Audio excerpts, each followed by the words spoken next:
నిజామాబాద్ జిల్లాలో భార్య వివాహేతర బంధానికి మరో భర్త బలయ్యాడు. కానీ దేశవ్యాప్తంగా నమోదవుతున్న కేసులకు ఈ కేసుకు కాస్త భిన్నముంది.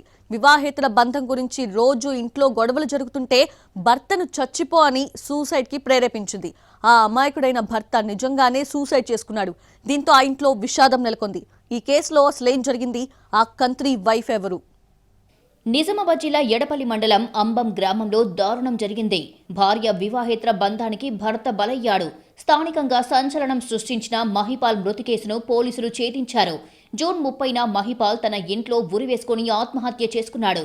ఈ ఘటనతో కుటుంబ సభ్యులు ఒక్కసారిగా షాక్ అయ్యారు. భార్య స్వరూప వివాహేతర సంబంధమే ఇందుకు కారణమని పోలీసులు తేల్చారు.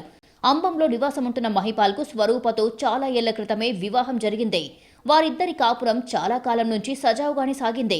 కానీ ఈ మధ్య స్వరూపకు సుమన్ అనే వ్యక్తి పరిచయమయ్యాడు. దీంతో ఆ పరిచయం కాస్త ఇద్దరి మధ్య వివాహేతర సంబంధానికి దారితీసింది. అయితే ఆ విషయం భర్త మహిపాల్కు తెలిసింది. ఫలితంగా తరచూ ఇంట్లో గొడవలు జరుగుతున్నాయి.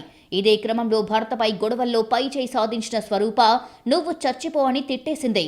దీంతో మరింత మనస్తాపానికి గురయ్యాడు మహిపాల్. తనకు విలువ లేదని మానసికంగా కుంగిపోయి జూన్ 30న ఆత్మహత్య చేసుకున్నాడు.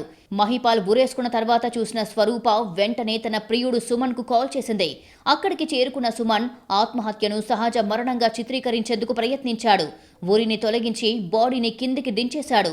గుండెపోటుతో మరణించినట్లు కుటుంబ సభ్యులు స్థానికులను నమ్మించే ప్రయత్నం చేశారు. అయితే పోలీసుల దర్యాప్తు పోస్టుమార్టం నివేదిక ఆధారంగా అసలు విషయం బయటపడింది. భర్త అడ్డు తొలగిపోయింది.